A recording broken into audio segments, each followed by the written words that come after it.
George Galloway, and the mother of all talk shows. Welcome to the Open University of the Airwaves with George Galloway.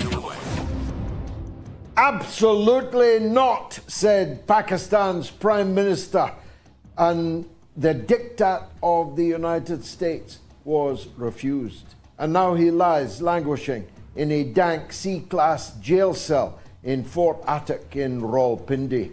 But the people have not forsaken him, and he will be back.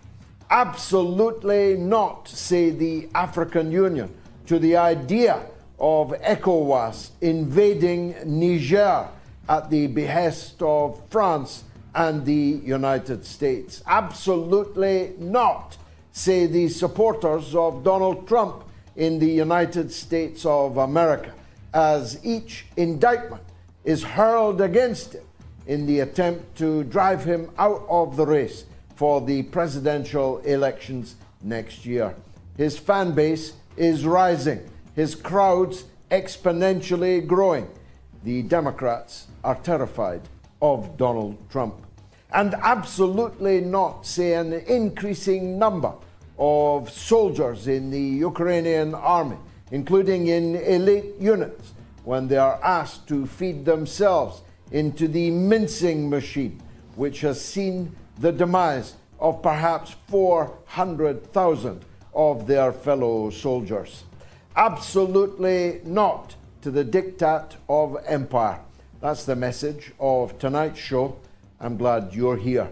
It's the mother of all talk shows. Curious about our curriculum?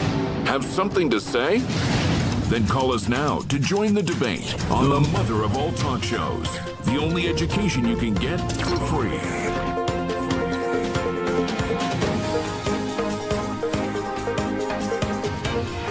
George Galloway, the mother of all talk shows. With George Galloway, the world is our classroom, and you're welcome to sit in and join the seminar. Well, this show is dedicated to my mother, who was, as she has been for the last 69 years, the very first to wish me a happy birthday today. Keep going strong, Ma. You've still got all your marbles. And you are, well, I'll not say what age you are, but it is a terrific one. I will be talking tonight about matters of great import across the world, in Britain, in the United States, in Africa, in Asia, in Pakistan, and indeed in the South China Sea, because everything is boiling in the world at this moment in time, and nobody knows if it's going to boil over here or there.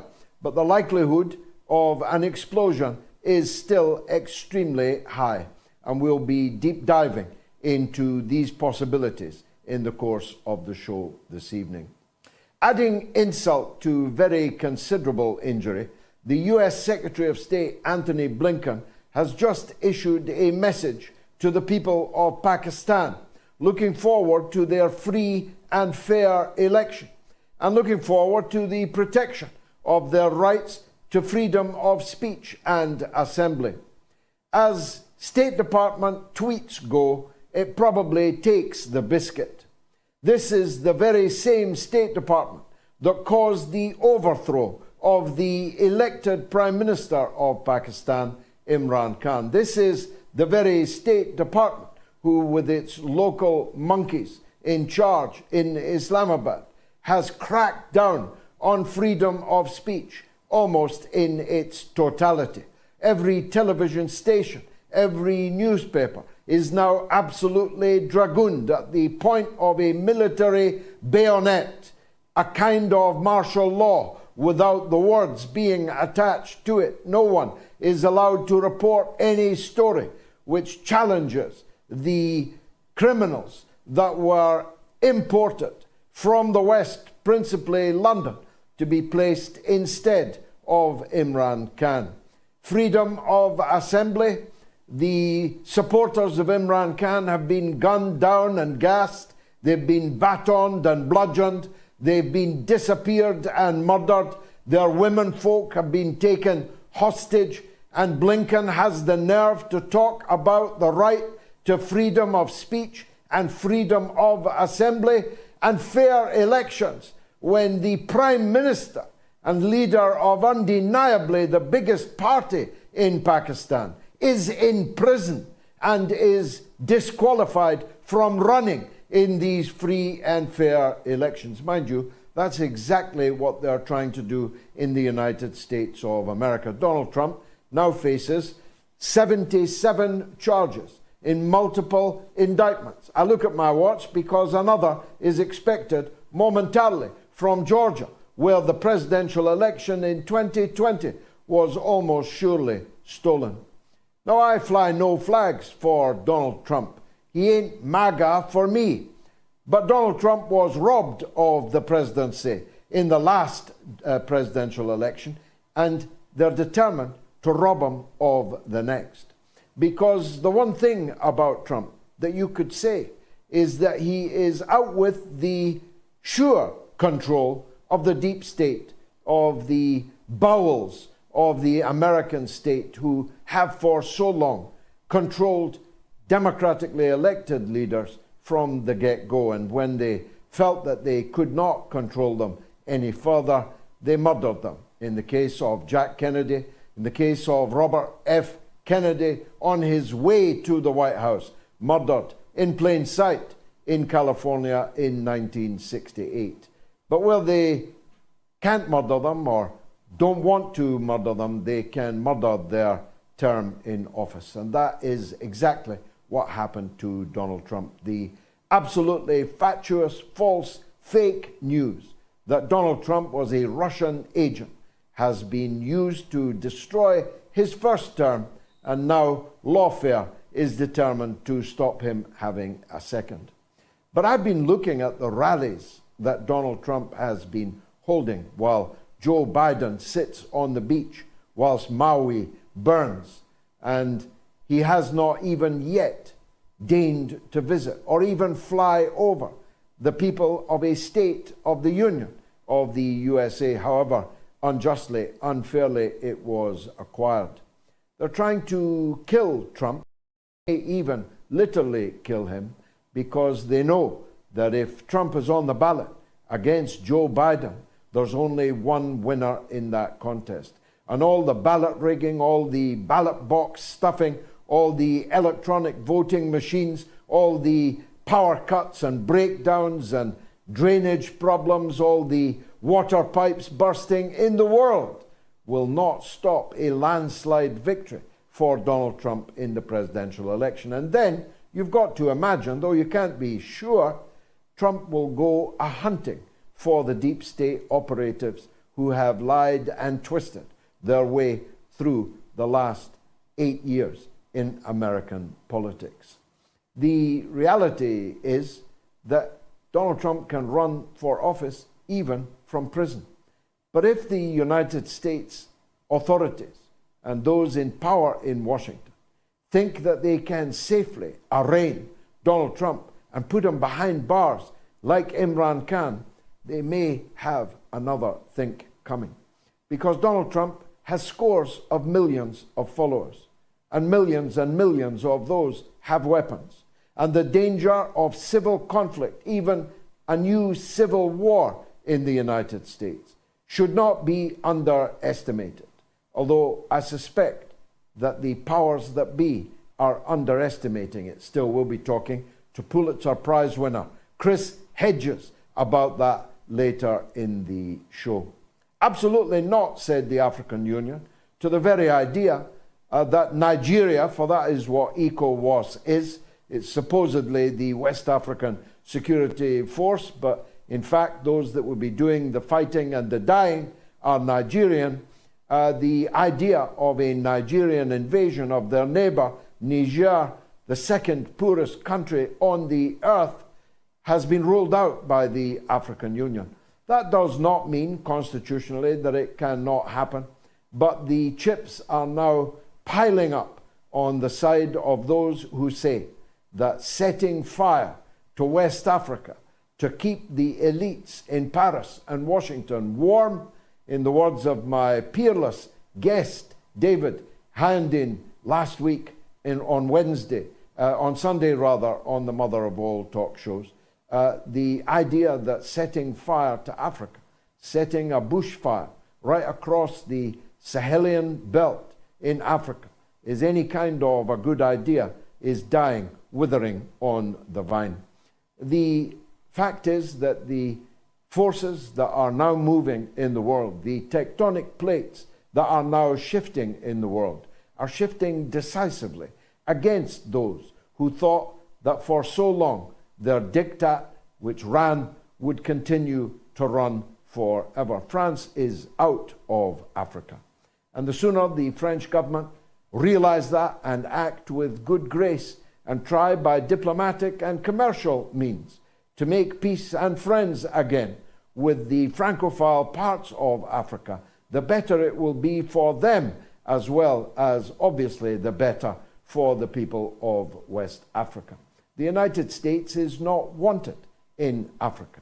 Everybody in Africa knows exactly what the United States stands for, stood for, in support of, in defense of apartheid, in defense of white supremacy in Africa, and in defense of corporate raiders who made life a misery for the masses in Africa in order to enrich themselves and power their own lives. I keep repeating this equation because to me it sums up in microcosm the situation in the world today. 1 in 3 light bulbs in Paris burning this evening is powered by the uranium dug from the earth of Niger. But 80% of the people of Niger have no electricity at all. That state of affairs in Africa and indeed across the world could not possibly continue forever. And I believe its time is rapidly coming to an end. I was one of the organizers of the great event which marked the 70th birthday of the great and late Nelson Mandela. I was one of those who argued that this event should take place in Wembley Stadium, when others argued it should be restricted to the Albert Hall. I said that this event, if we build it, the people will come. My side of the argument prevailed. We booked Wembley Stadium, and Mandela's 70th birthday concert became iconic throughout the ages. We built it, and they came. And the biggest acts in the world came to pay tribute to the leader of the liberation movement in South Africa that night at Wembley. But there was an unknown young woman that I saw there for the first time. And most observers and viewers and most of those in attendance were seeing her for the first time.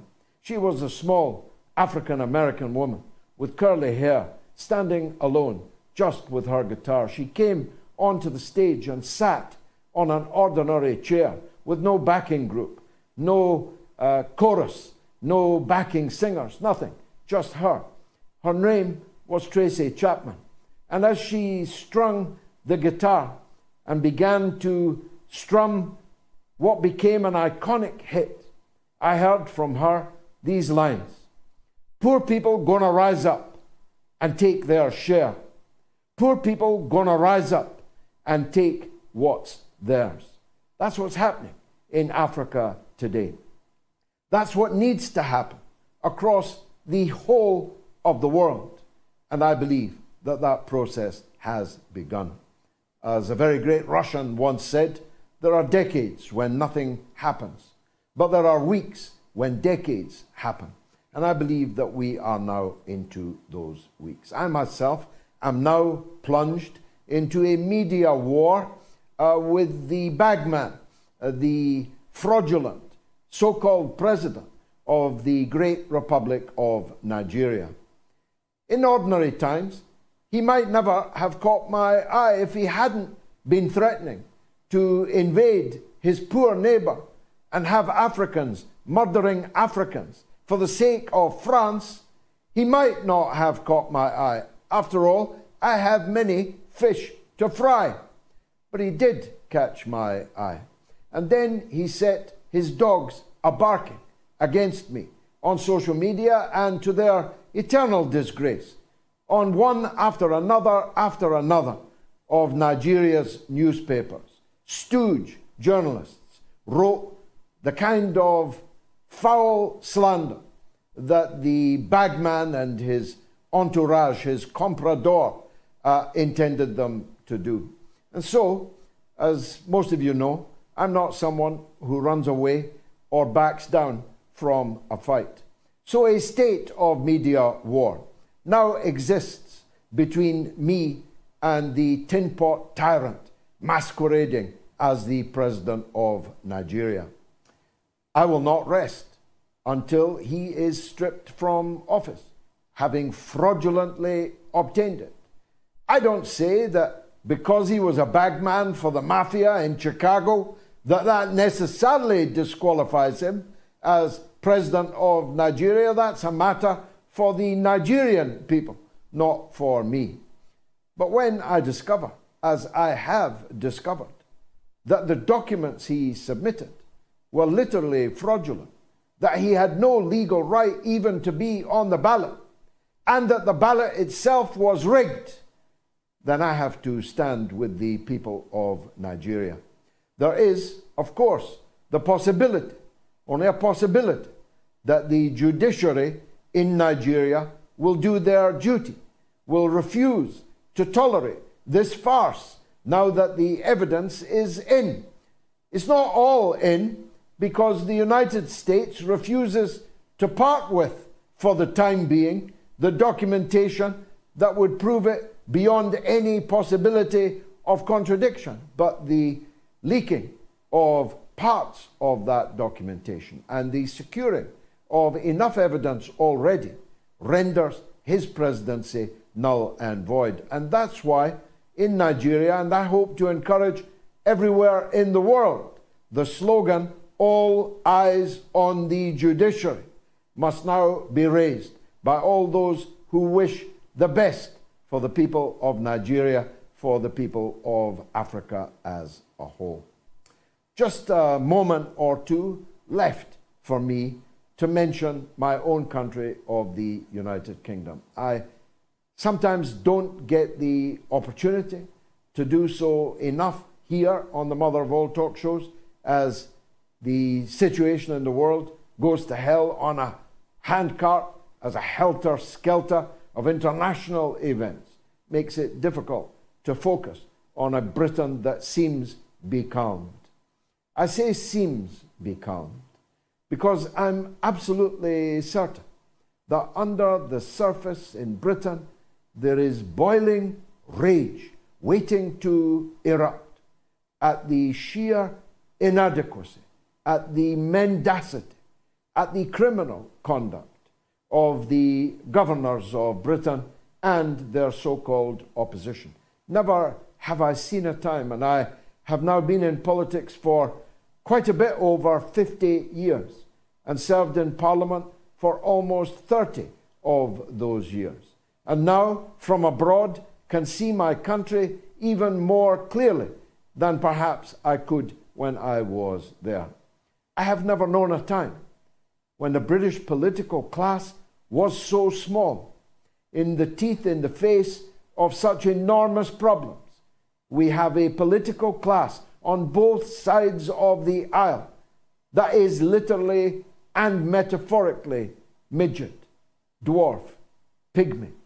That's the words that strike me or come to my mind when I look at Rishi Sunak and any on the Conservative benches that might replace him, and Sir Keir Starmer, or Sir Kid Starver, as some of us like to call him. Never was there more undistinguished set of political leaders in Britain in the face of some of the worst problems that our country has faced since 1940 and 1941. There is no Churchill in this picture.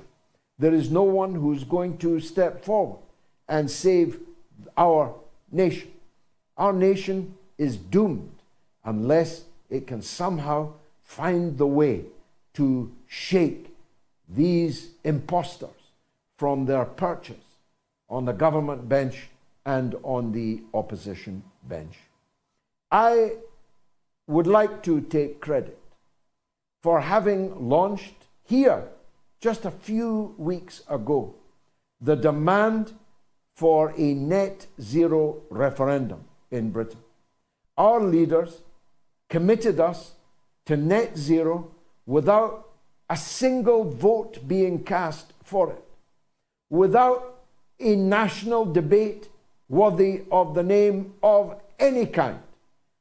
We committed ourselves to a cold and penurious future on the utterly bogus precept that man-made climate change was an existential threat to humanity, that threat was man-made, and that Britain, whose emissions are 0.09% of all the emissions in the world, would solve this problem or make a significant contribution to its solution by switching off our cars and walking away, by scrapping our boilers at very great financial cost, by placing our faith in windmills rather than the oil and gas which God bestowed to us in abundance underneath our waters, by turning our back on nuclear power, by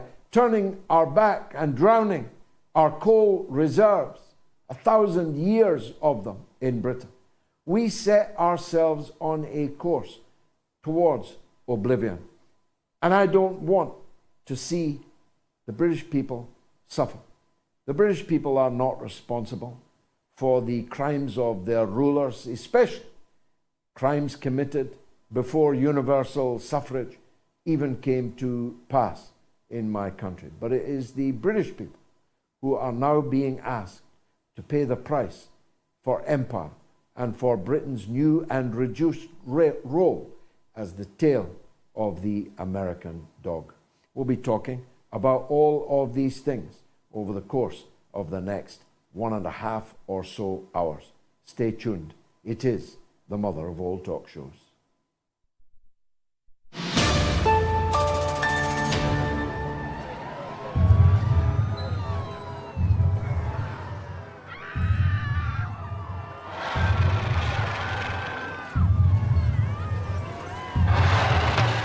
Mr. President, we got a report of a 50-foot woman marauding through Washington, sir. Thank you, Captain. But I'm looking for a shorter woman, one who likes to take long strolls in the park and yell at minorities. She's not looking for a date. She's terrorizing the city. Is there a difference? A little levity. Call in the military. We are the military, sir. Boy, we got here fast. We better do something, right? Shall I scramble the jets, Mr. President? No thanks. I'll just take a muffin and some coffee.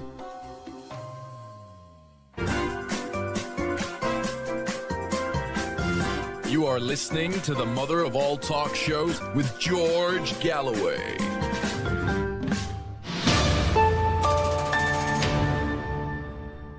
Now, I'd like to thank all those who gave me the best birthday present just an hour or so ago when I reached 500,000 followers on Twitter.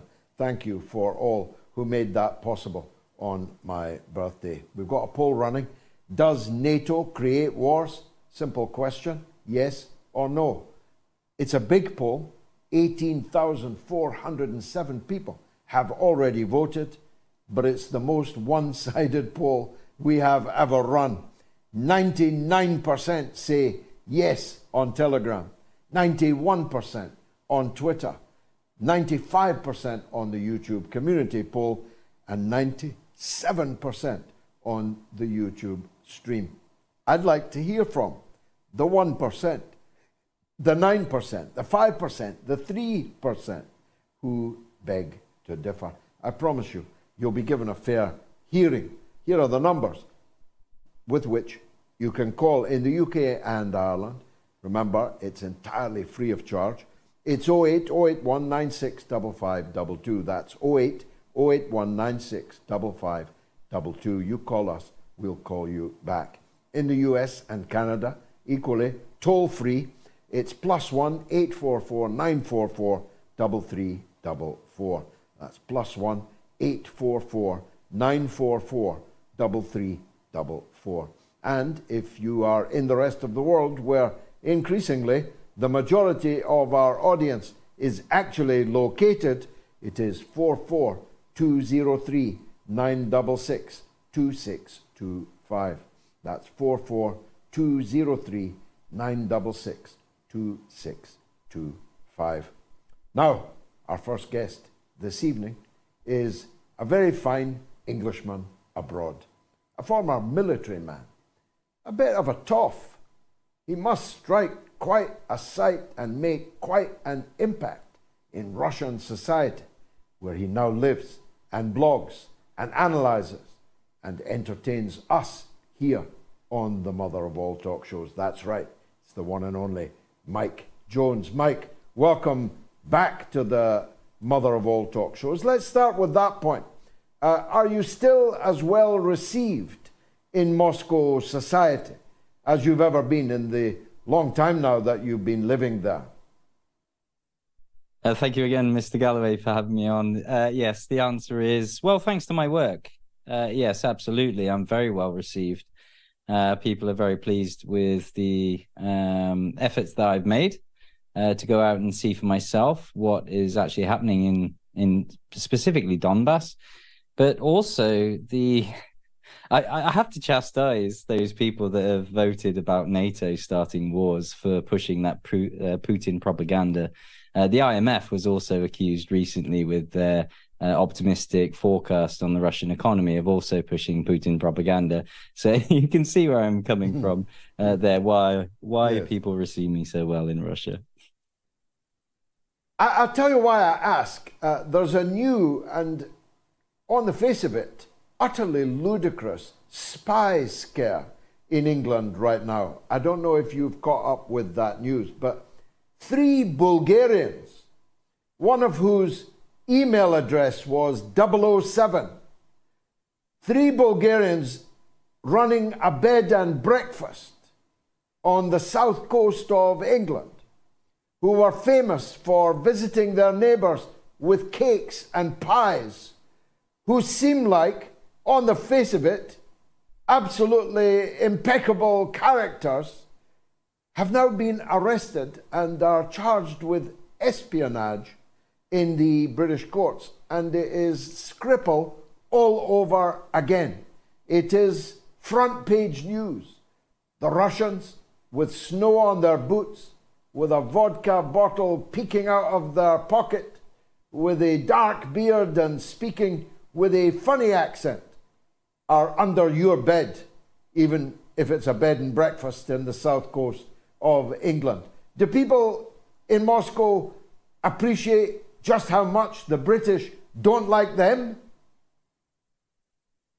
Absolutely. Well, in the sense that now more than ever, it's become more apparent that what Putin was warning in the Munich security conference speech, with the British with the dagger behind their back but the smile on their face, that's very much apparent.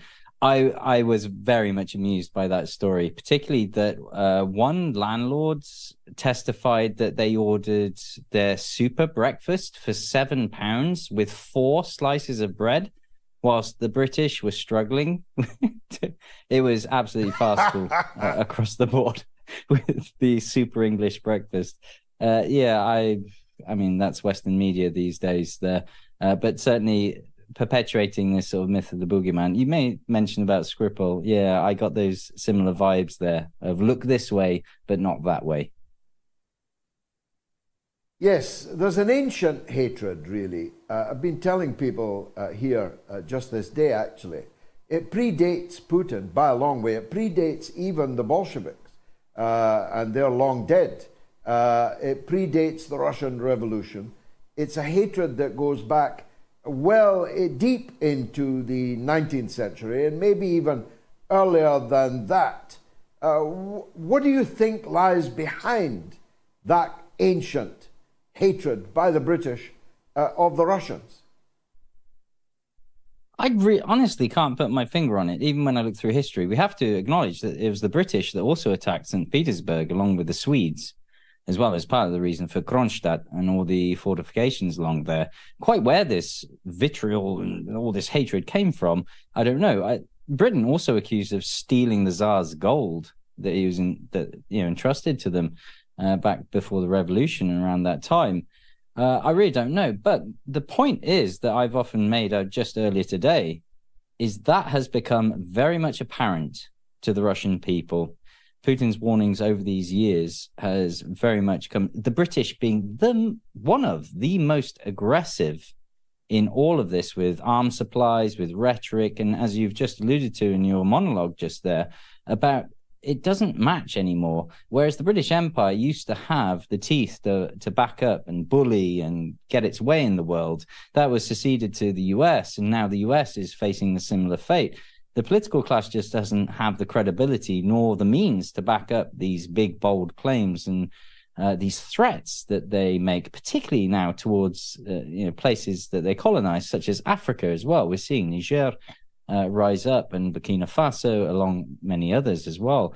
It really beggars belief, but the point now is that it's becoming so visible to not just Africa, but across the rest of the world as well. The war isn't going well, and in fact, you could say the hatred, the propaganda rises in inverse proportion to the lack of success on the battlefield. It's above evident now to all except the willfully blind that the Ukrainians, backed by all of the NATO powers, with all their weapons, all their money, and all their propaganda, cannot prevail. As I've said from the beginning, it is not possible, as a matter of definition, for a nuclear superpower to be defeated in a conventional war in its next door neighbor, because that presupposes the destruction, the existential ruin of that nuclear superpower. And so the nuclear superpower, and America would be just the same if Mexico was making war on it, or Canada making war on it. The superpower can only increase the ante as necessary and reach for bigger and more fearsome weapons were it to be facing defeat in a conventional war. That truth is now self-evident. The Ukrainian forces, including some elite units, are refusing to go any more into that mincing machine. I have a feeling the tipping point in this war has been reached. You're an ex-military man yourself. How does the battlefield look to you? Absolutely catastrophic. This much-lauded counteroffensive has been an utter tragic, disgusting failure, really, particularly given how many Ukrainians were grabbed off the streets and thrown into the front lines, some with days of training, some with weeks. The UK was very proud to say we gave these guys a half-measure sort of training course and then just sent them straight into the meat grinder. I've had interviews with DPR soldiers who have spoken with these prisoners of war. I have a report actually right here, a Ukrainian document that was translated for me from what they didn't jokingly term. They termed it as the Dedushka Battalion, the Grandfathers Battalion, because most of them were over 45, around 45, 65 years of age. These were more senior men that had been mobilized. The losses that were reported are honestly catastrophic. Those that were lucky to surrender, just today, it's been reported that 500 men surrendered, refused to fight in the Zaporozhye direction, as these battalions are down to about, they've lost about 63 to 78% of their fighting strength. What really irks me, we talk a lot, kind of flippantly, about the corruption in Ukraine, but when I was told about the reporting of the dead is intentionally delayed by the commanders so that they can keep taking the salaries of these soldiers after their deaths. So they don't report it up the chain of command, and they most certainly do not report it to the families. So they can keep cashing in on these paychecks, which this latest Biden call to Congress for $24 billion will no doubt end up funding. It also gets worse than that when I hear reports from these prisoners of war that if they do not actually split their salaries with their commanders, they will be sent to these frontline shock storm trooper battalions. So you have this choice. Do you want to be held in reserve, or do you want to go to the front line? If you don't want to go to the front line, you've got to give us a proportion of your salary. I don't know how much that is.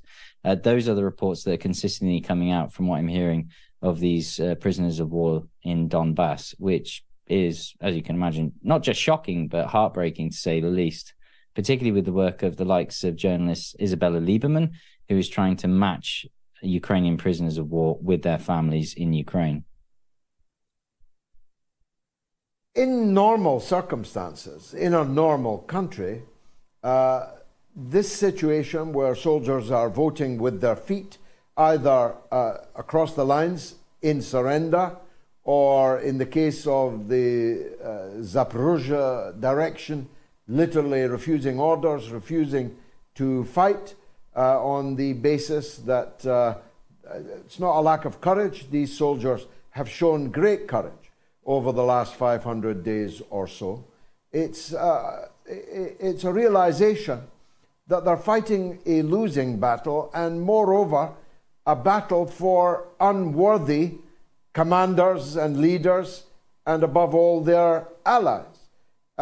It's one thing to die. It's another thing to die for Joe Biden and Antony Blinken.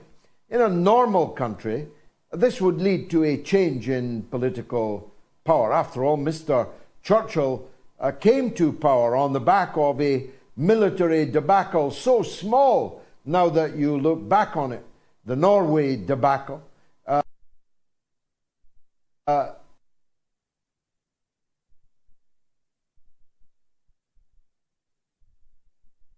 So massive and so bloody.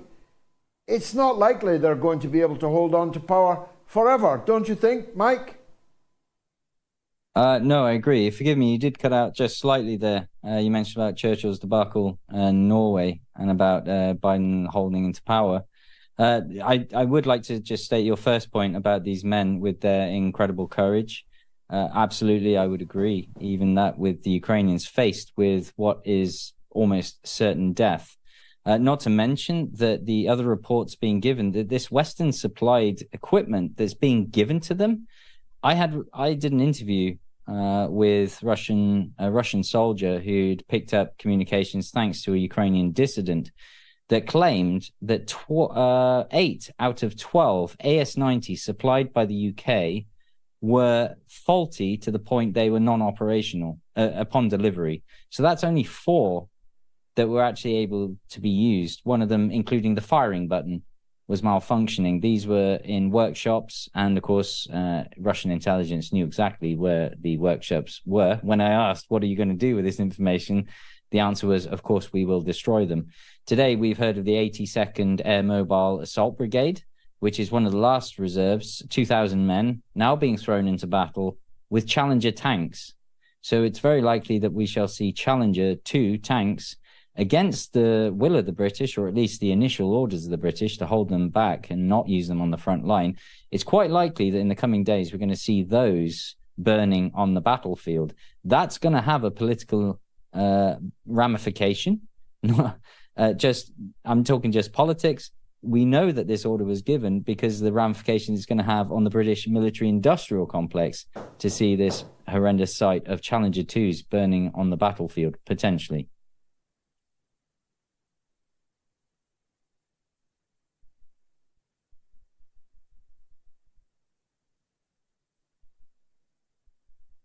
Again, apologies, I've lost you. Yep, I can. Gotcha.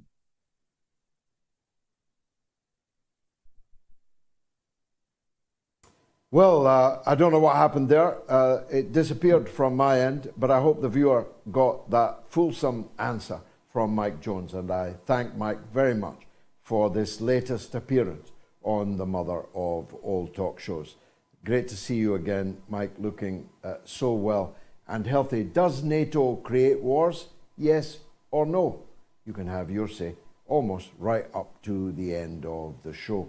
Numbers again in Britain and Ireland, 08081 965522. In the US and Canada, +1 844 944 3344. In the rest of the world, 44203 966 2625. I'll be right back in a minute with a call from Lucy in Virginia on Hawaii. How's that for the Global University of the Airwaves? Stay tuned.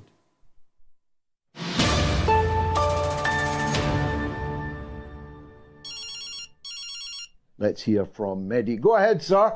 Hello, George. Thank you very much for taking my call. This is such an honor because one thing I want to tell you is in 2003, I thought that you, I'll say it, I thought you were a prattling liberal idiot.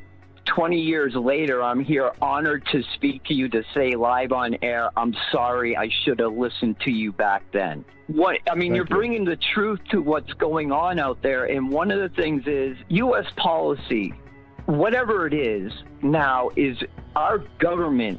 The problem is that it's run by people with absolutely no honor. They have no shame in what they will do to accomplish what they want. And I really think part of what's going on, that's driving what's going on in Ukraine, is that it's the possibility of all the corruption that it will uncover that has happened there with the influence of our country and NATO since 2014. Yeah. You spoke extremely powerfully and very graciously, and I'm grateful for it. But you put your finger on, I think, something that's been in the back of my mind for a while. I grew up in a time, indeed I sat in Parliament for almost 30 years, during a time when there were certain standards. There were double standards, of course, and there was a great deal of hypocrisy. But the ruling elite had standards that they tried to keep up. Nowadays, that facade has been torn asunder. Now they're not even pretending to be honorable gentlemen and ladies. Now they're no longer pretending that their institutions, their great departments and ministries are in anything to do with contemporary politics other than an arm of the ruling party. My last word, Mehdi. I ain't no liberal, bruv. I wasn't back in 2003, and I ain't any more liberal today.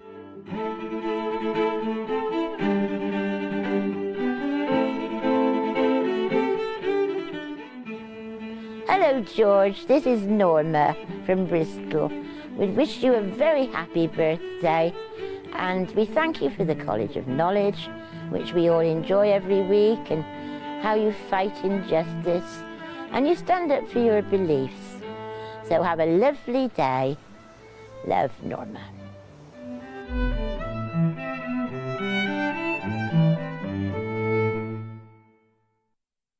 What an unexpected delight. God bless you, Norma, the legend in Bristol. 19,000 people have voted now. Does NATO create wars? And it hasn't got any better for NATO. Anyway, let's cross to Hawaii, where devastating fires have caused such death and destruction that Joe Biden was forced to drink another pina colada on the beach in Delaware. Lucy is in Virginia on that subject. Lucy, welcome to the show. George, happy birthday. I second everything that dear Norma in Bristol had to say. And I wish to add that I think I speak for millions when I say we are so happy that you were born. And good on your Thank you. I'll pass that on mother. to my dear mother, yeah. Yes. Yes, I will. All right. For sure. So, thank you, Lucy. I want to say that I hope that the world shames our government into doing more than they are doing right now. I think you know I might have heard you mention that on the day that this was unfolding, Biden was actually able from his beach chair to funnel another 24 billion to Ukraine? 24 billion, yeah. Yeah.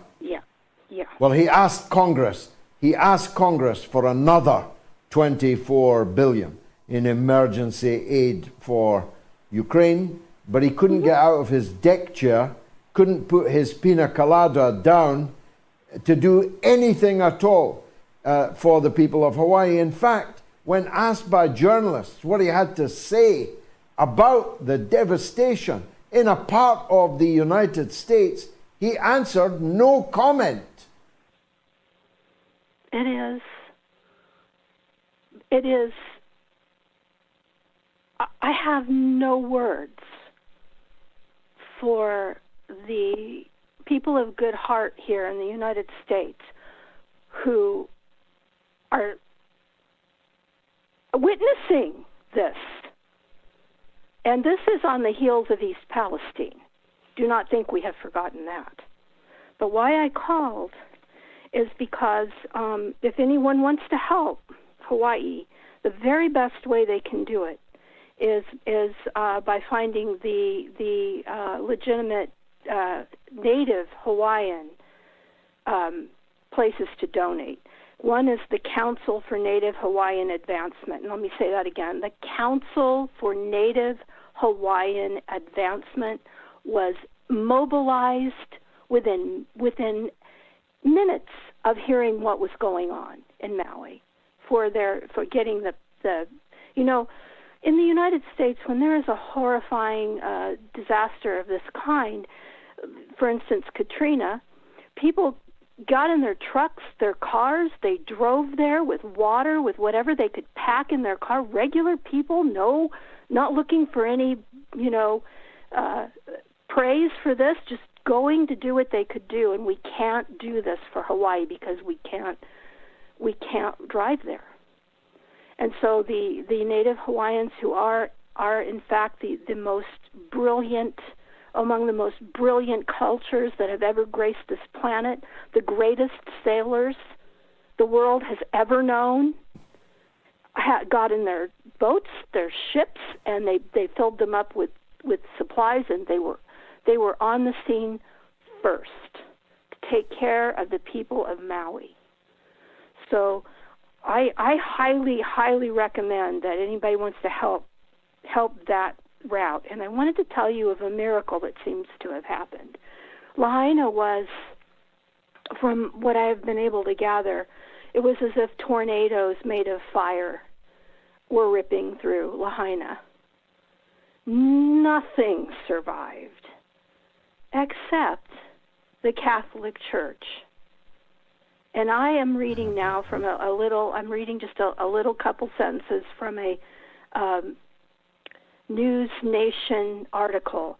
The church built in 1846 remains standing tall, untouched by the flames, as a sign of hope for the people of Maui. Apparently there was a convent, a preschool, and 2 classrooms that all burned down in the fire that were right around the church, but the church itself and the rectory right next door survived, and the pastor went in 2 days later and nothing was touched or damaged. It's an amazing... Amen. I did hear that story, and it is indeed a miracle, and may God strengthen the people of Hawaii in this very dark hour of need. And frankly, may God damn the political class in the United States for their complete inaction and indifference in the face of all this suffering. It actually speaks volumes about the attitude of the powerful in the United States to their own people. It's not entirely a racial thing, because in East Palestine, they didn't get off their ass either. I think Joe Biden still not visited this town in Ohio where his crumbling infrastructure which he could have rebuilt and repaired, but for his wish to ship the money to Ukraine instead, is still waiting for a presidential visit. The people of Ohio still waiting for rehabilitation and so on. But the fact that Hawaii is, let's face it, a seized colony of the United States, whose people were subjugated and whose culture was tempted to be annihilated, really don't mean jack to the politicians in Washington. All these politicians that are never done visiting Ukraine, you've seen them all in Kiev. Senators, congressmen, government officials, they're never out of Kiev. How many of them have gone to Hawaii? How many of them went to East Palestine? It's not just that they're venal, these people. They are utterly stupid and apparently oblivious to the destruction of their own political reputations that such behavior, such conduct implies. Thank you indeed for a lovely call, a very moving one. Lucy in Virginia, YouTube comments tonight. Martin K. O'Connor, the Russian military released info on Ukrainian biolabs at the Munich Security Conference. And Joe Jones says it's time these American politicians who are responsible for the Ukraine war faced a firing squad. And Mike Ridge says Russian intelligence are blogging on this channel right now. Give me your evidence, Mike. Nathan is in Seattle, in Washington State, wants to talk about American politics. Let's hear from him. Nathan, welcome to the show. Hey, George, and happy birthday to you. Thank you. We're God bless. blessed to have you another year, and I'll take many more. I'm also Thank you, sir. Chris Hedges. He is someone I called initially to celebrate the idea of RFKJr getting into the mix when it comes to American politics. But, you know, his stance on Israel has been quite disappointing. And I'm not a conspiracy theorist. I'm more of a conspiracy aficionado. I appreciate it like a fine wine. I like to smell it. You know, a lot of the conspiracies don't pass the smell test, but I have one working theory that he's purposely bad on Israel because he knows he can't win the Democrats' nomination without Israel backing him. And he's not going to win anyway. So I'm hoping that his whole plan is to run for vice president on Cornell's ticket as soon as the Democrats give him the Bernie Sanders treatment. And I was curious to know, what are your thoughts on it? Are you open to getting CornelWest on? He's a friend of Chris Hedges. Maybe you can convince him to come on to the show, go over some of his policies. And I'm also interested in hearing what CornelWest has to say about, like, you know, when it comes to controlling the corporations that are controlling our government, bringing them in the heel. Wonderful call, Nathan. I love that. A conspiracy aficionado. You like to swill them around in your glass and smell them, see if they pass the sniff test before you go in for the taste test. I have no idea why Robert Kennedy has this gigantic, aberrant political stand in support of Netanyahu's Israel. It makes no sense at all. It is entirely at odds with the rest of his political philosophy, which, if unleashed and heard and seen, would burn up the track in this race, you know. I saw him on Tucker Carlson the other night. He was simply outstanding. The audacity, the brilliance of Robert F. Kennedy Jr. In the world political spectrum is unprecedented. In fact, he'd be, if elected, the smartest, cleverest, and best president the United States has ever had, and I certainly include his uncle in that. So why this gigantic aberration? I don't know. I don't believe, as some do, that it is an entirely opportunistic vote-seeking stance, because I believe it loses far more votes than it could possibly win, because those who share his view on Israel are actually the least likely people to vote for him because of his stand on the war in Ukraine, on all the wars around the world, on the FBI, on the CIA, on the military-industrial complex, on Wall Street, all of these coruscating critiques that he has made in just the last few months of this campaign disqualify him from achieving the support of those who agree with him on the one issue of Israel. My view, it's a controversial one, Nathan, but I hold to it, is, and if I can say this after 50 years of service in the Palestinian cause, my view is that people in the Democratic primaries should vote for Robert F. Kennedy, notwithstanding his aberrant policy on Israel-Palestine, because Israel-Palestine is not the only issue. It's not even the main issue. The main issue is stopping nuclear war.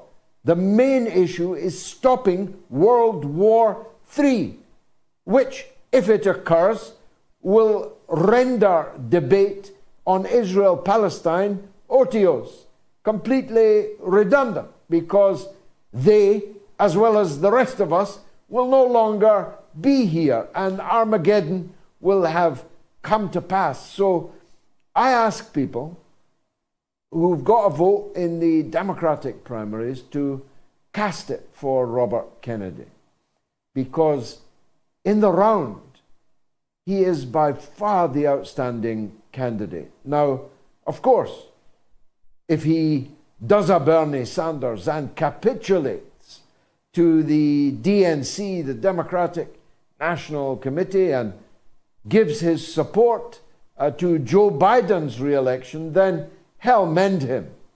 But I don't think he will do that.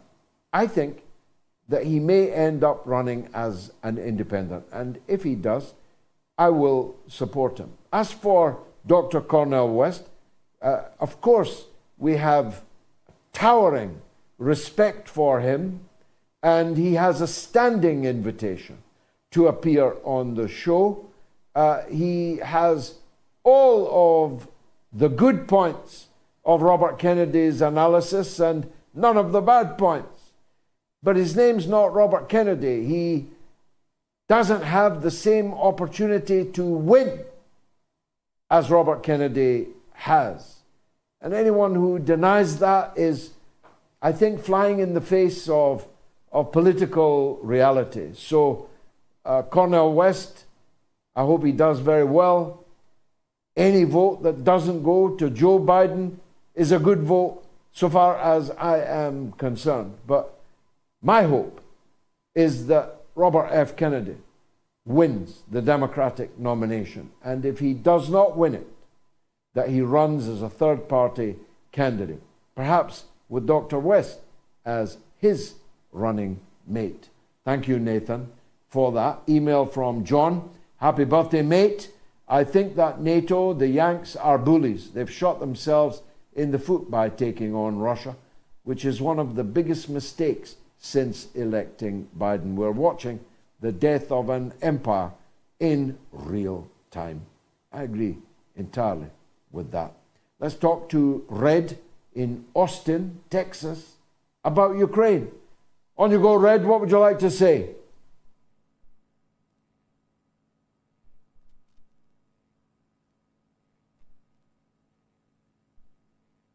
We seem to have lost that. Have we got Red? Okay, I'm sorry there. Happy birthday. And I kind of distilled Thank you.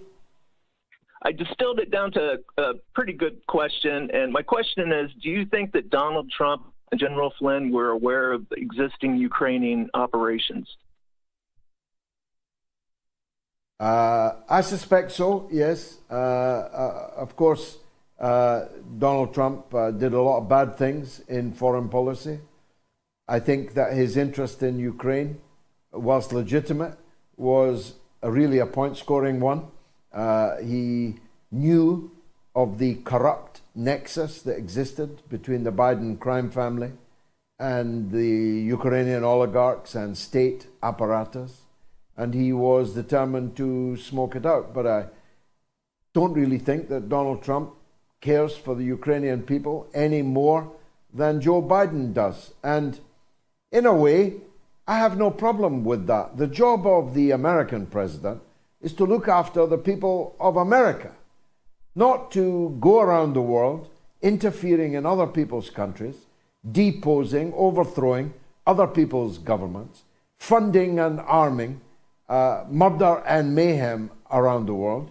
I want a president in the United States that will fix Hawaii, that will fix East Palestine, that will fix the bridges that are falling down all over America, fix the highways that are, as even Kamala Harris conceded, destroying the tires of motor cars all over America, who will fix the poverty in America, the racial conflict in America, the crime in America. That's what I want an American president to do. Last word to you, Red. The issue, though, is the first impeachment is different than Russiagate. The first impeachment, you see the urgency to stop 45 from digging in.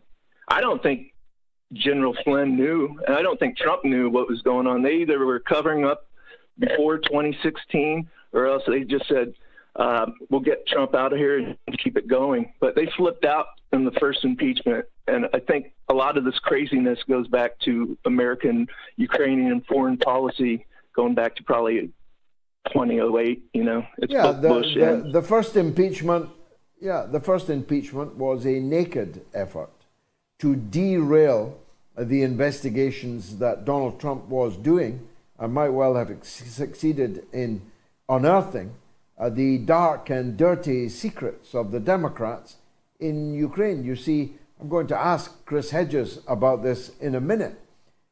You cannot separate what's happened in the war in Ukraine from the corrupt relationship which the Democratic Party has with that country. These two things are intimately connected, directly linked.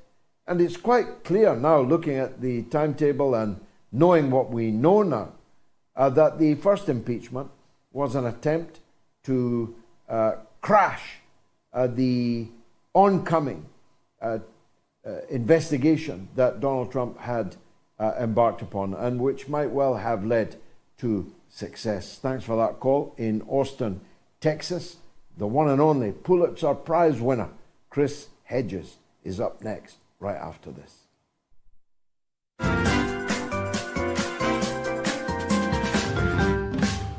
You have to remember back in 2002, 2003, there was a wish by George Bush for regime change. That's what was driving him. Nothing to do with weapons of mass destruction, which of course didn't exist in Iraq. So they had to construct some sort of formula, some sort of cover story in order to persuade the British public that intervention in Iraq was right. Now, David Kelly, as an expert in weapons of mass destruction, knew that this was untrue. He knew that there were probably no weapons of mass destruction in Iraq. That was a guy that could have brought down, the whole system. I reckon you're chaff. You've been thrown up to divert our probing. The Foreign Affairs Select Committee, that parliamentarian briefing, I think that was an indignity to him. We saw it on the news, and my very first thought was shock. Oh my God, you know, this man is in the eye of the media hurricane. He should be protected by that at least. You've got that on your hands, Prime Minister. Are you going to resign over this? I don't know the details of how Lord Hutton happened to be selected, but what was certainly the case is that he was the right kind of judge to use from the point of view of Downing Street and the intelligence services as well. Of the 21 days of hearing, only one half of one day was spent on discussing the forensic aspects. That is disgusting. We were given the Hutton report the day before it was published. But actually what happened was he went too far. The events of 2003 were disgraceful ones in this country's history, and it's unfinished business. Those responsible for an illegal war, those responsible for the death of David Kelly, have not been brought to justice. There's been no inquest into David Kelly's death. There needs to be one. We need to make sure that those who behaved in a reprehensible way in 2003 are finally brought to book.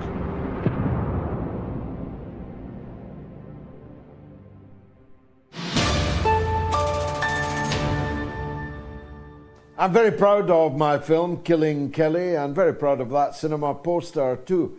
Quickest way you could watch the film entirely free of charge is by supporting me on Patreon, patreon.com/George Galloway, though you can also get DVD of it from my shop, and I'll try and put the address of that up on the screen. Now, in a sane world, Chris Hedges would be too busy in Foggy Bottom this evening to appear on the mother of all talk shows. He'd be the greatest Secretary of State the United States of America has ever had.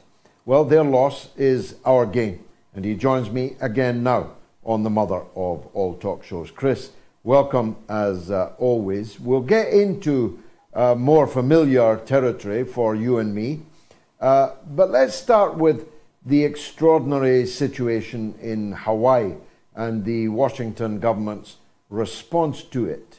I remember vividly Katrina. I remember George W. Bush.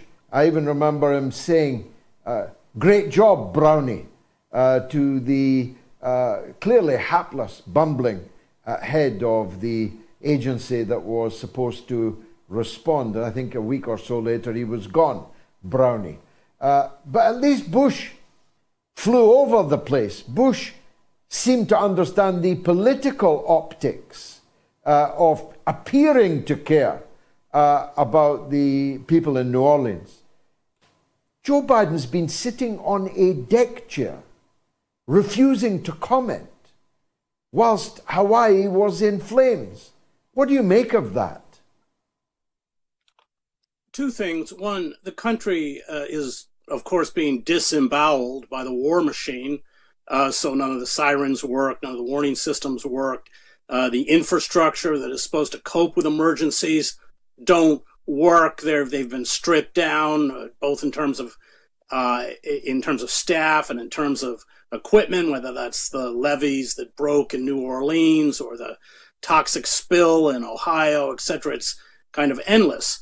So this is just one more symptom of the fact of the physical decay that has beset the empire. Empires hollow themselves out from the inside, and that's precisely, it's quite visible as you travel from decayed city to decayed city. So that's the first point. The second point is Biden is barely sentient. He's clearly managed, even on the public stage.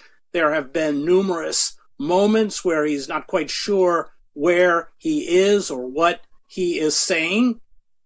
And this is only getting worse. Remember, the Democratic National Committee has decreed that there will be no debates in the primary. And I suspect Biden will find a way to withdraw from any debates within the general election as well, because he even as heavily managed as he is, his faculties are not there. And I don't say this in any way as ageism. I think Bernie Sanders is older than Biden. And Bernie is, of course, incredibly sharp and swift, but Biden isn't. And so they've got a problem. And that problem is how to keep him essentially as protected from public scrutiny as possible. So that is kind of fits with this kind of disconnected presidency that typifies the Biden administration. Well, Mick Jagger is the same age as Joe Biden. In fact, I'd rather Mick Jagger was in the White House than Joe Biden. So it's not about the number 80. It is about the clearly visible cognitive decline and performative decline, which begs the question. I mean, I could put it in a paraphrase John P. McEnroe. You cannot be serious. They cannot be serious about running him again next November, can they? No, I think they are, and their strategy is twofold.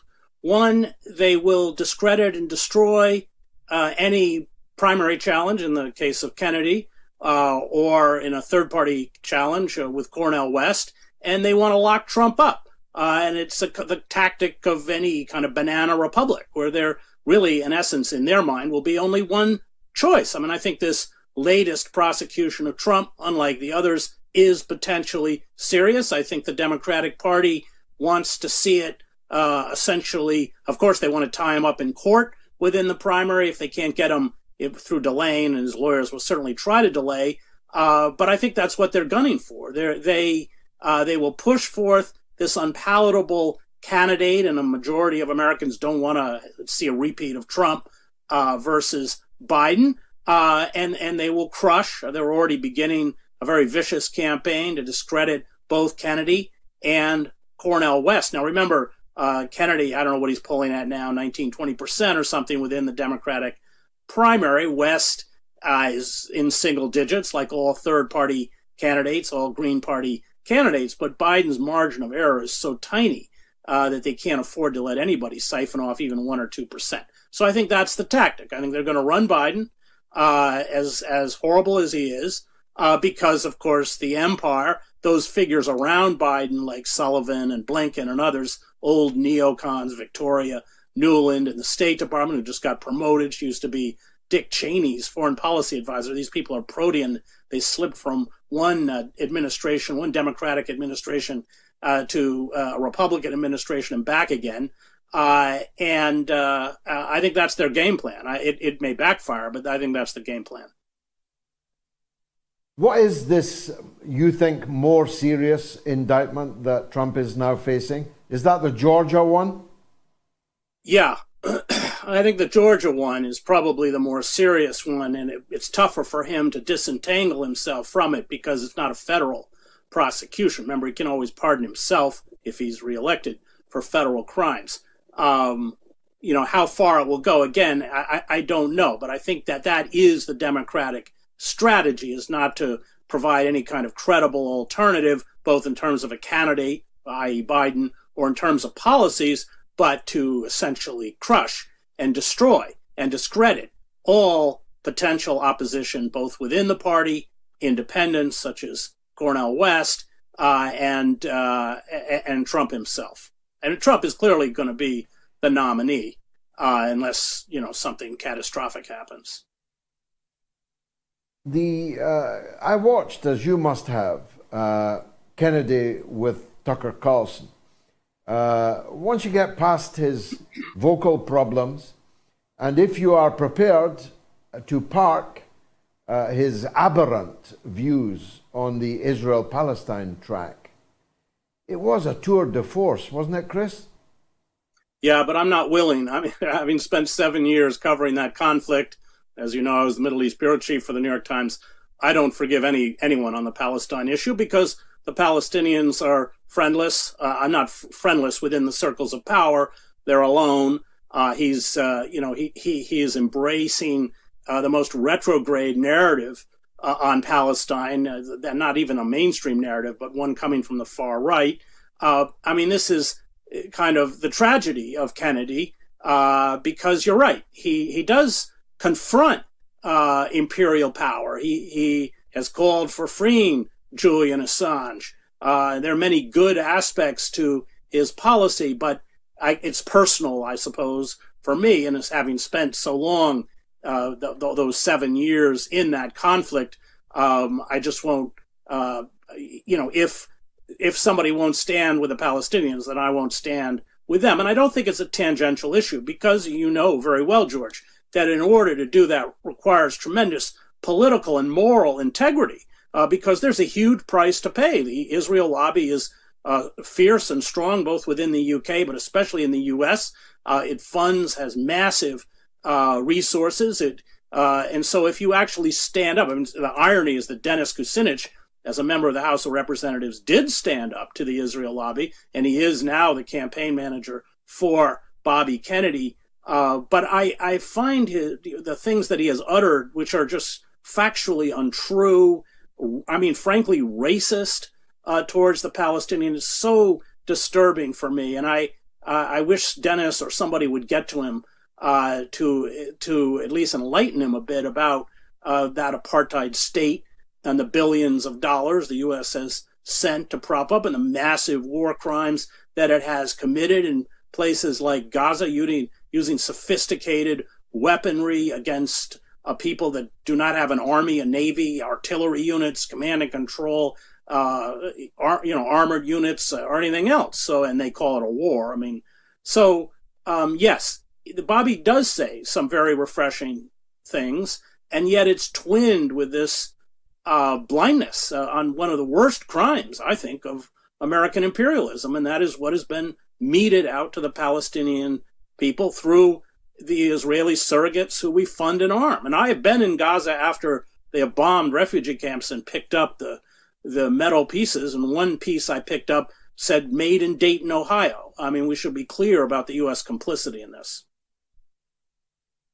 Indeed, of course, I feel you on all of that. Maybe we'll return to that another time, because I need to move, as it were, to other American and, for that matter, British imperial crimes. This is the anniversary of the Anglo-American, mainly American, overthrow of Mossadegh, the democratically elected Prime Minister of Iran, for the crime of seeking to nationalize Iranian oil for his people. Now, I've looked, as you have, at this anniversary, more closely at the detail, one of which jumped out and I hadn't thought of before.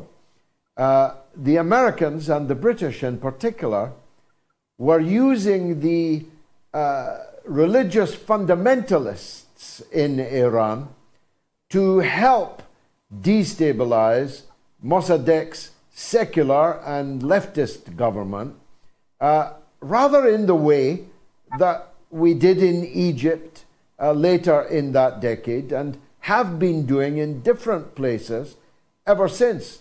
It's not something that anyone ever gets taught in school, or I dare say at university. The empire is more than happy to encourage Islamist fanaticism, as long as it's against a secular ruler of whom they disapprove. Yeah, well, and that's what we did in Afghanistan, and that's what Israel did in Gaza by promoting Hamas in order to destroy Fatah. It's a very old technique. I mean, one of the things, I don't want to keep harping on Kennedy, but he's going on and on about how despotic these Arab regimes are. Well, these Arab regimes are despotic because they were largely created and are funded by the United States, Saudi Arabia, Egypt, and of course what you get is blowback. You got blowback in Iran, you've got blowback in Gaza, blowback in Afghanistan. And so, yes, you're exactly right that they create these forces. I mean, there were secular, even left-wing forces in Afghanistan that did not cater to when we were backing the fight against the Soviets, and we build these forces, and then we condemn these countries, or we condemn despotic dictatorships that we are totally responsible for forming. So yes, the whole 53 coup in Iran is just a travesty from the word go, because Mossadegh was a moderate, as you know, political, Democrat who came from the aristocracy himself. He was hardly some kind of left-wing, Communist Party didn't like him at all. He was, in essence, a feudal landlord himself, but he wanted Iran to control its own resources. I mean, it's just basic. I mean, the British, what eventually became BP, but what was called the Anglo, I forget the name of the company before it became British Petroleum, but they didn't even know how much oil they were taking out of the country.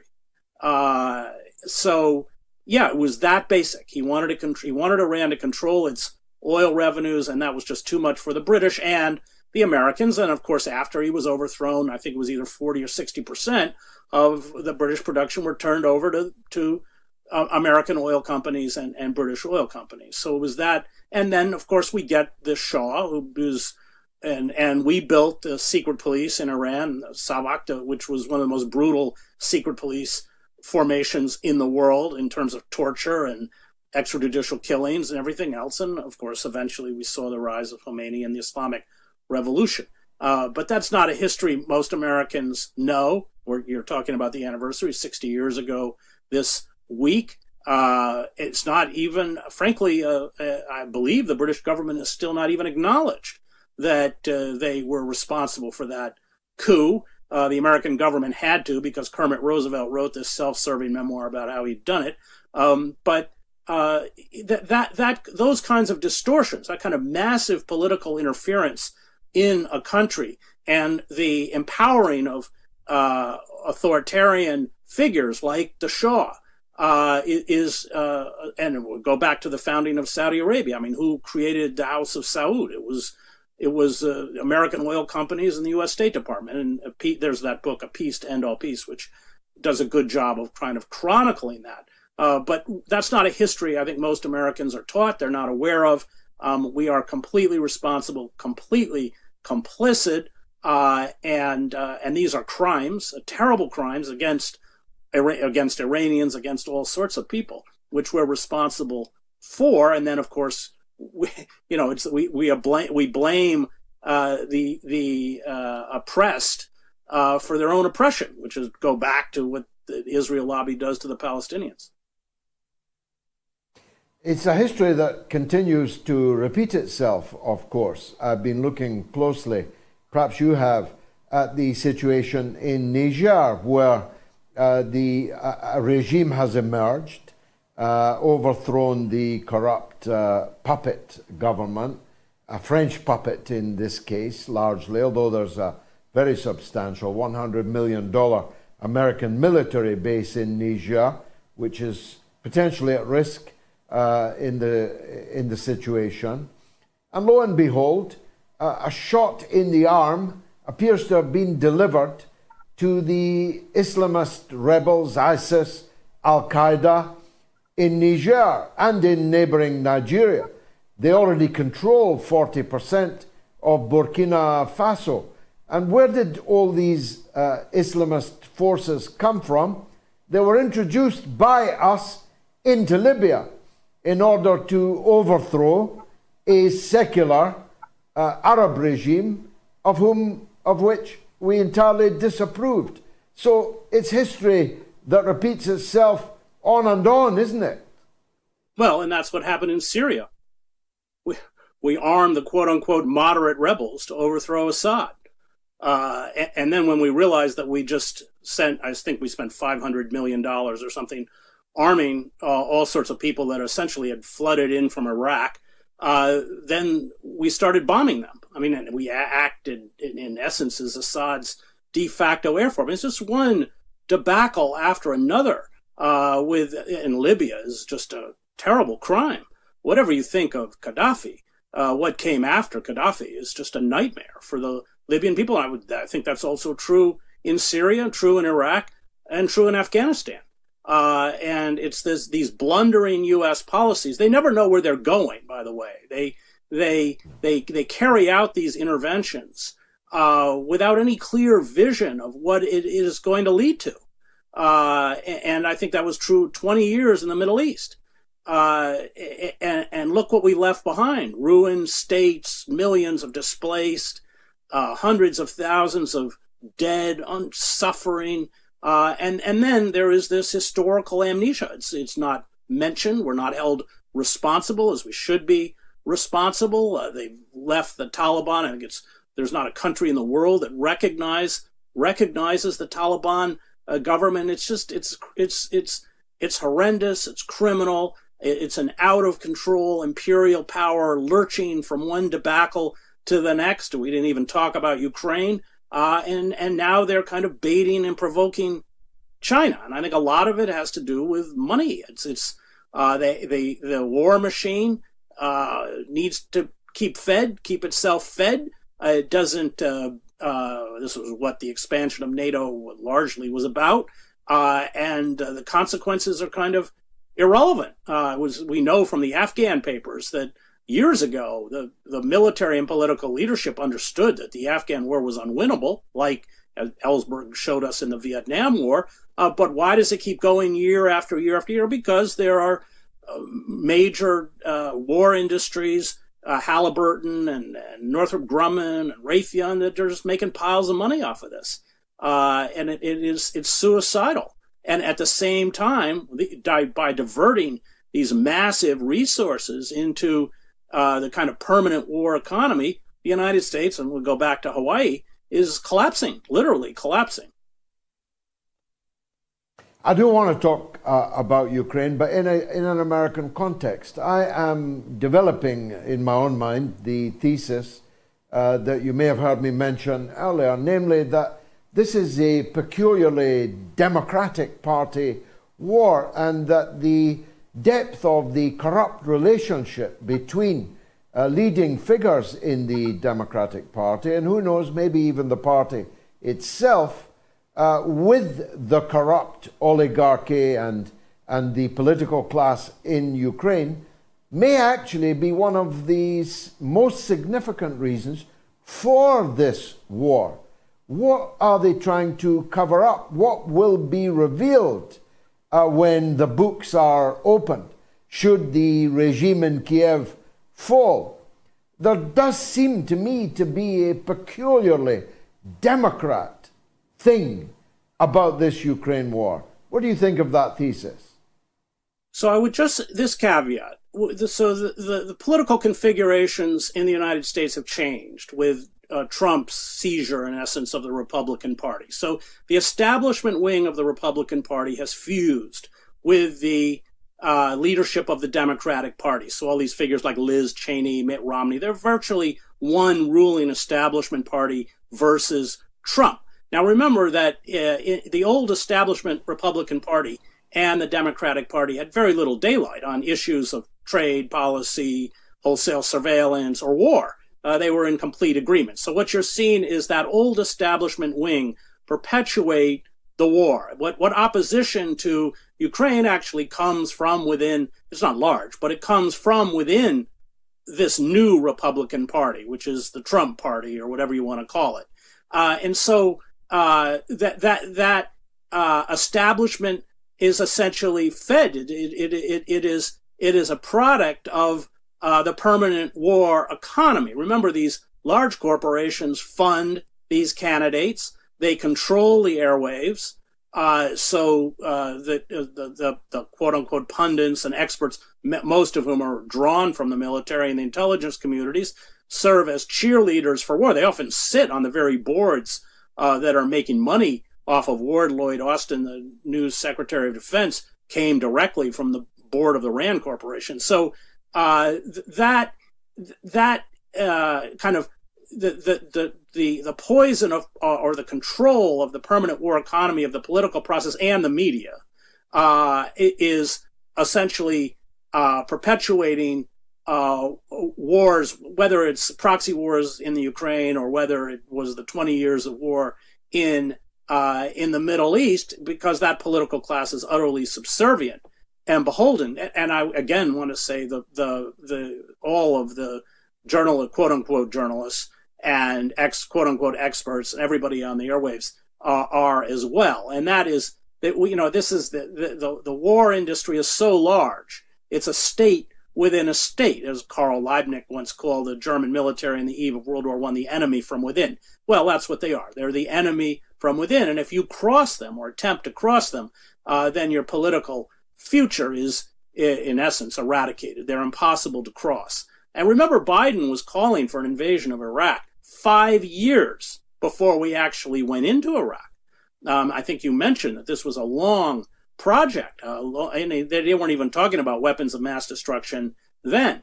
And that's because the war industry, I think it's a mixture of both the necessity of projecting military power for economic reasons, but also hubris. These are people who are not reality-based. I mean, if you remember, the arguments were that we were going to implant democracy in Baghdad and it was going to emanate outwards across the Middle East, and the oil revenues would pay for the reconstruction. This was, to use Thomas More's term, utopia, as it was originally coined, no place. It is not a reality-based viewpoint. And these are the people who cycle after cycle. I mentioned earlier, people like Victoria Nuland or the Kagans or Elliot Abrams, they just leap from, and they're always wrong.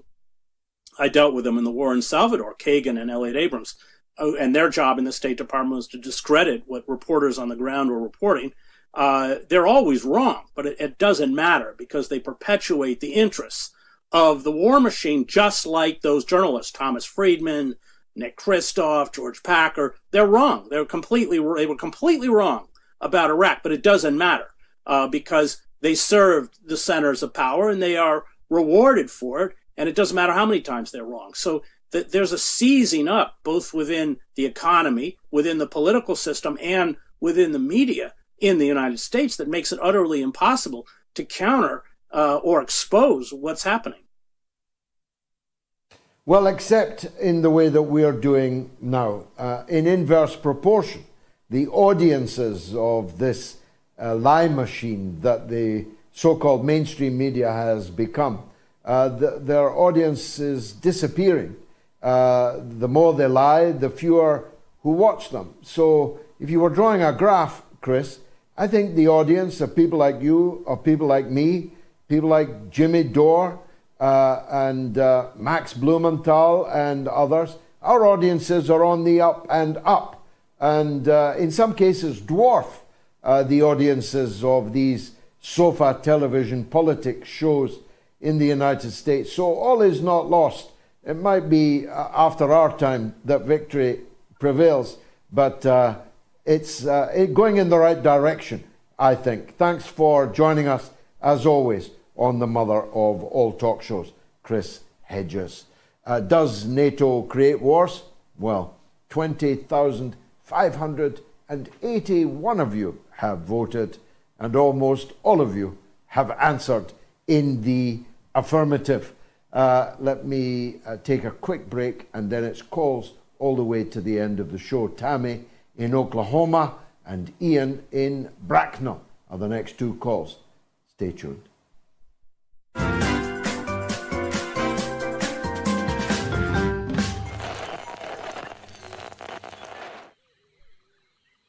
The airwaves. This savannah is a rigid dichotomy of fact and fiction. As Fisher says, the Twitter sphere where the slightest misjudgment can spell being cancelled. One species rules over the airwaves through its ability to adapt and survive in even the harshest environments. The George Galloway.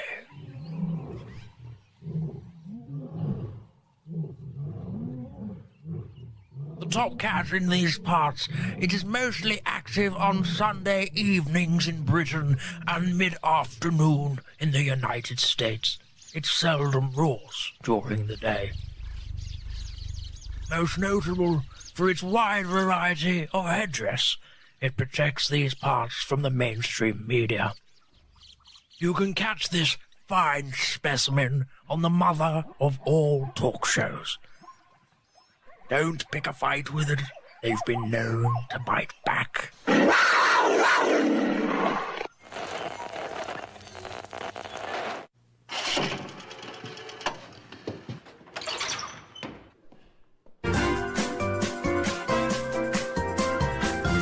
You are listening to the mother of all talk shows with George Galloway.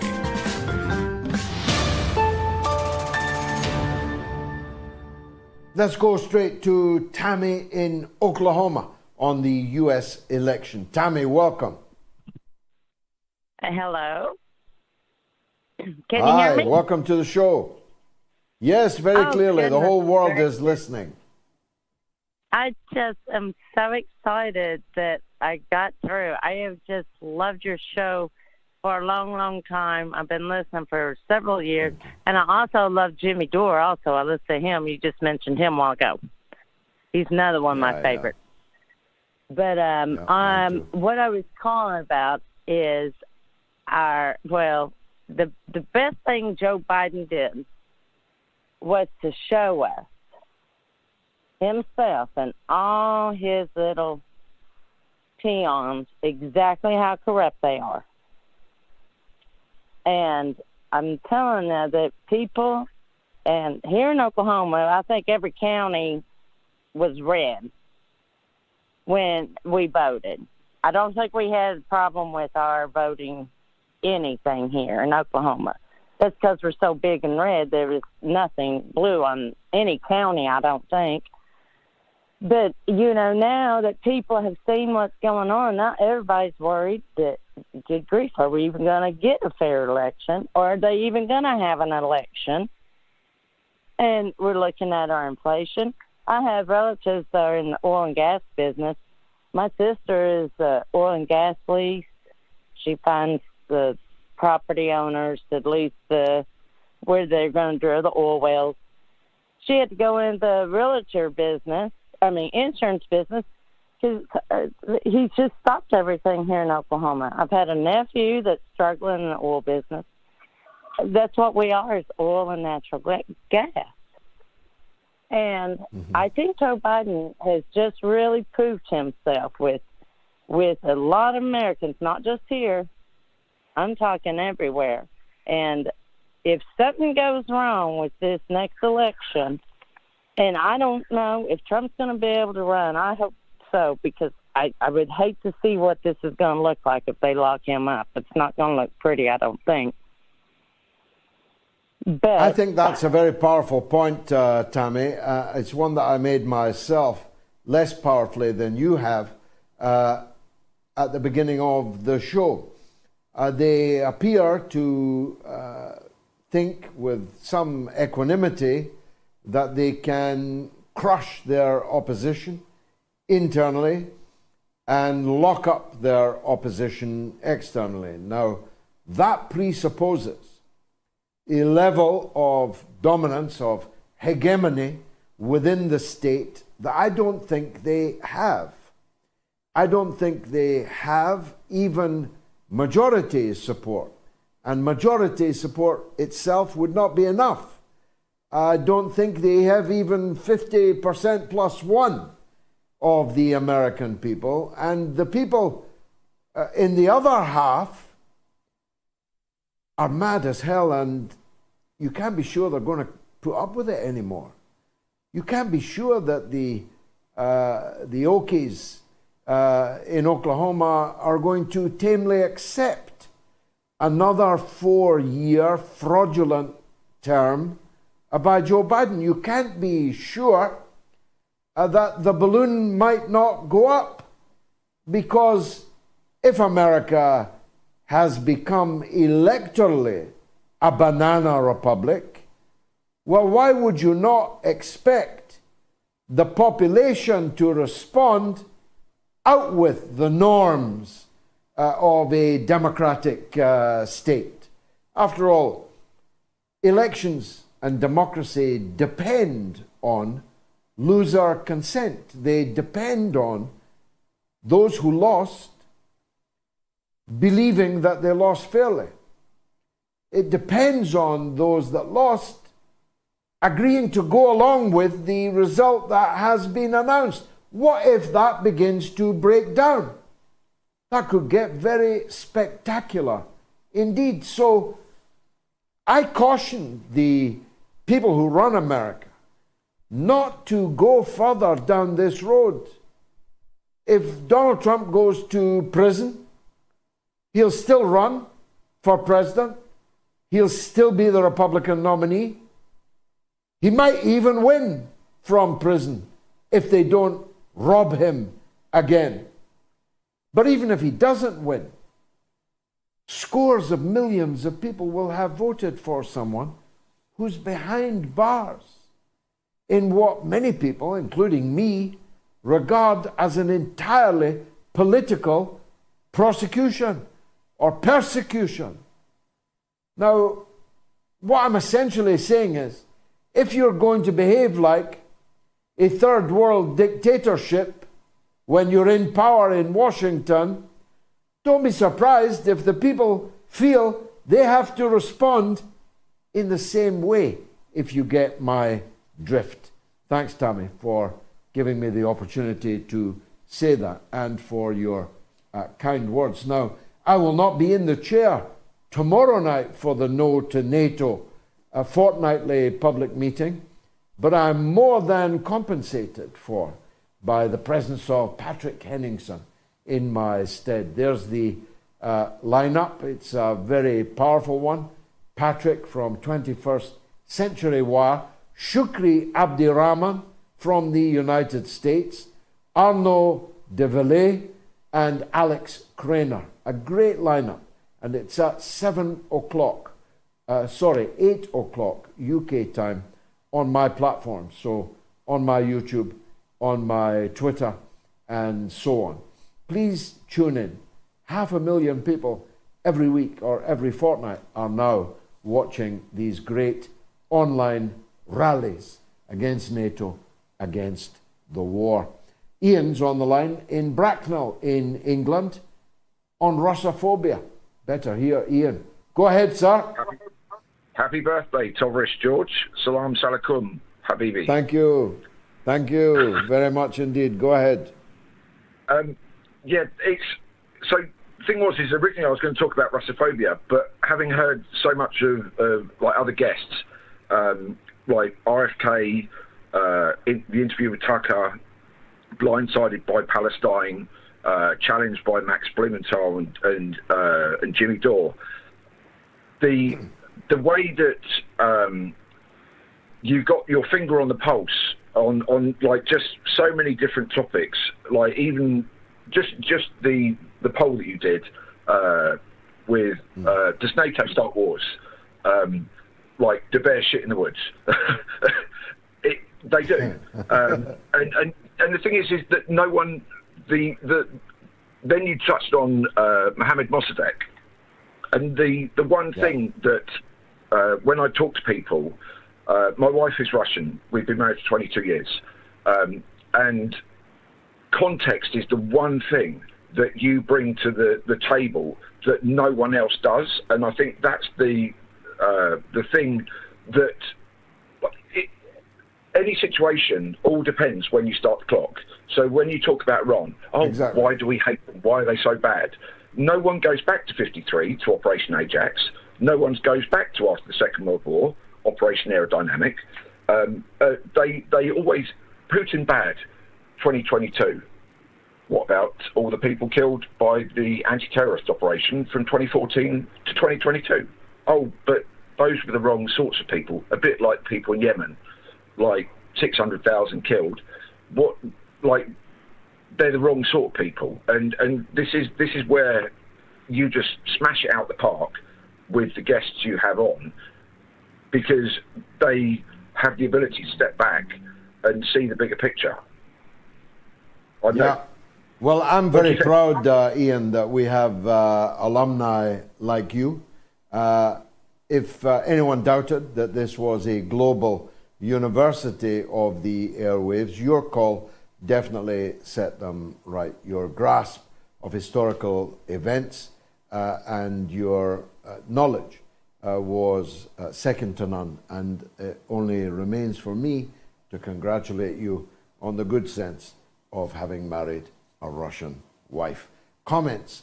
Maui Bill says, I would call in, but I couldn't keep from using foul language against those who push ugly conspiracy theories about the fires here. I wish you would call, Bill. I'd like to hear that. Rachel Thompson says, I would call in, but I might stagger GG with my awesomeness. Well, why don't you come and have a go, Rachel? Michael is in Dublin on the threat to RFK Jr. Go ahead, Michael. How are you, George? It's great. You're putting out some great shows. I love your shows and they're doing very well. Now, yes, I first want to concentrate on the dangers to Robert Kennedy Jr. by the fact that Biden's administration has refused point blank to give him civil service protection. All serious presidential candidates, and he has 20%, as you have pointed out on a number of occasions, are entitled to civil service protection. I mean, his father and his uncle, the president of the United States, were both assassinated, and they are refusing him, of all people, of all candidates, to be refused civil service or secret service protection. This is absurd. I mean, it sounds like he's being set up. But I just want to say one other thing, George, before you answer me or that, or come back to me on that. I beg to criticize yourself and Chris Hedges for your outstanding reservations on Robert Kennedy Jr. Because of his attitude to Israel. And all I can say in my own defense on this is that you should never put perfection at the risk of good. If Kennedy was elected, and I'm amazed, I was listening to him on Tucker like yourself the other night. It amazed me how in synchronicity many of his policies are with Trump. But we could end up with a situation where neither Kennedy gets elected nor Trump gets elected. And all because of the criticisms. And those, I mean, there's a huge chunk of people in America who would never vote for Trump. So that has to be taken into the equation. But you could end up with a situation where neither of them get elected because of people who withdraw their support for Robert F. Kennedy because of his attitude to Israel. And when he becomes elected, you may see a complete change in his attitude to Israel. We don't know that for sure. Well, look, great call, Michael, as always, from you. I myself have parked the issue of Israel-Palestine for reasons I earlier adumbrated. Chris Hedges is not prepared to do that, and I understand that. I've said before, I say it again now, a Trump-Kennedy ticket would actually be unbeatable, literally unstoppable in the United States. And I hope, that both these men have given some thought to that.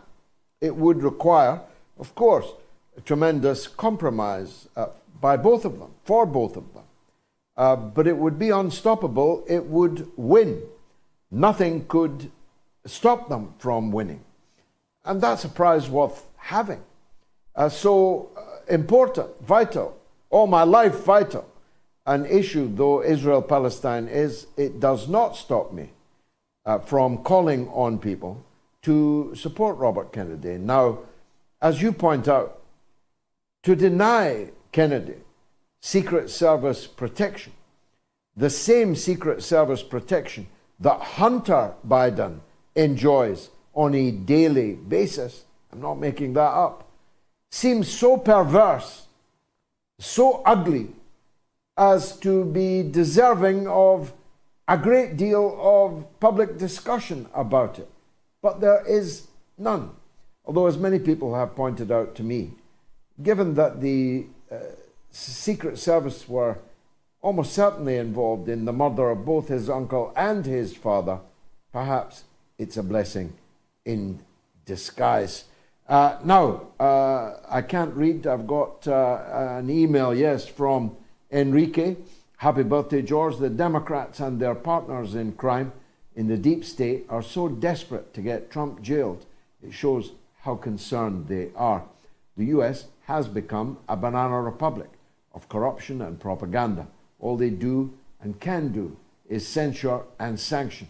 It's quite sad and pathetic, really. Regards, Enrique. A very good point indeed, Enrique. Now, we're having some difficulties. apparently with the switchboard, but Fra in Belfast has got through online too. Welcome, Fra. What would you like to say? What a privilege, George, to speak to you on your birthday. Happy birthday, brother. Thank you, my son. Good. I love the hat. I hope it was a birthday present.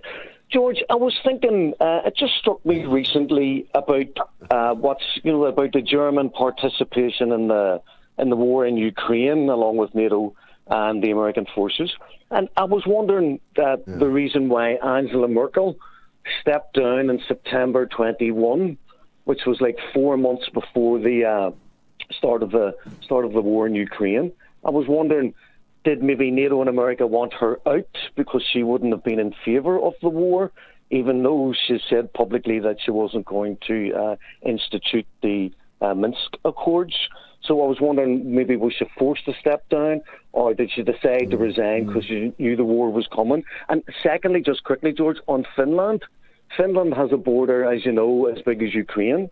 It's joint NATO, and they're now talking about American bases. So if the Russians went in to try and keep Ukraine as a neutral country and to prevent NATO putting ballistic nuclear missiles on the border of Russia, what happens when that happens in Finland?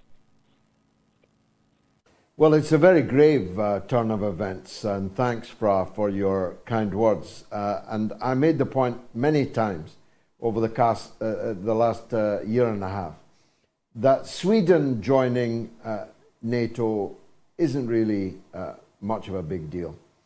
They've never been neutral. It's always been a lie. They weren't neutral towards Hitler, and they are not and have never really been neutral towards NATO. And the only man that might have embarked upon a different policy, Olof Palme, was murdered in very unusual, mysterious, and still unresolved circumstances. But Finland is a different kettle of fish. Finland is literally across a small waterway from Russian territory and almost within stone's throw of the great Russian city of St. Petersburg, formerly Leningrad. The idea that NATO will line up nuclear weapons a stone's throw from St. Petersburg is a very grave turn of events. There's no doubt about that.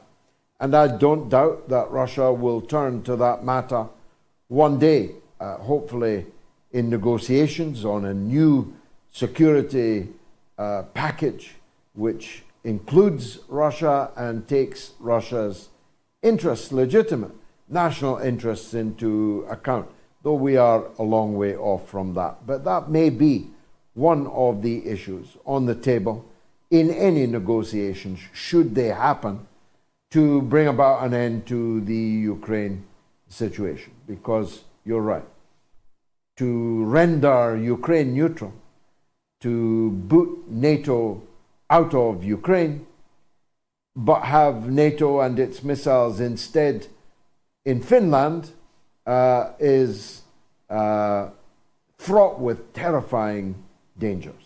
And I'm sure that Russia has that very much in mind. Your Angela Merkel point was, in my view, bang on the money. We don't know, can't know, what it was that brought about her rather abrupt departure from office after so long. 2 decades in power made Mrs. Thatcher look like an apprentice. Angela Merkel was the colossus of German politics. She could have gone on and on and on. Then two things happened. First of all, we discovered that Barack Obama was bugging her personal cell phone in her handbag.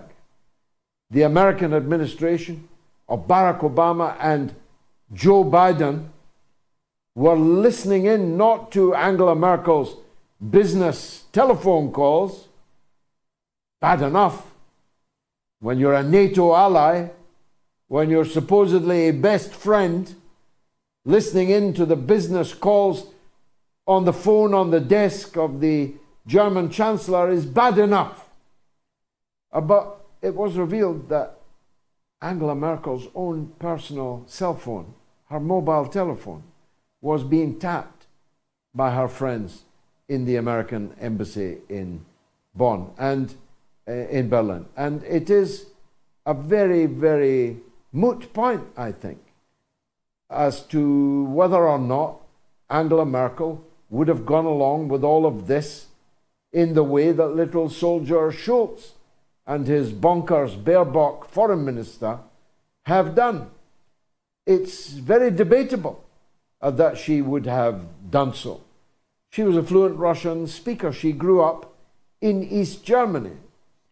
She had, like other figures on the right before her, including Helmut Kohl, an understanding of the delicate balance that Germany has to play in the world, given its history and given its geography. Any sensible German statesman or woman would see that. But Schroeder does not qualify as sensible, and Baerbock is frankly berserk, bonkers. It is astounding to me that she is the foreign minister of a great and powerful country like Germany, a so-called green who's mad for the bombs, mad for the missiles and the tanks, the roar of the cannons. This grotesque coalition of Schulz, Baerbock's Greens, and the FDP, the so-called traffic light coalition, red, green, and yellow, is such dysfunction. It constitutes an abuse of power, and I believe will not last long. And if the German government bans the only opposition party in Germany, the AfD, 21% of the poll, if they ban them, I mean literally abolish them, there could be serious trouble in Germany. I'm a supporter of Die Linke, the left party in Germany, which has just less than 5%.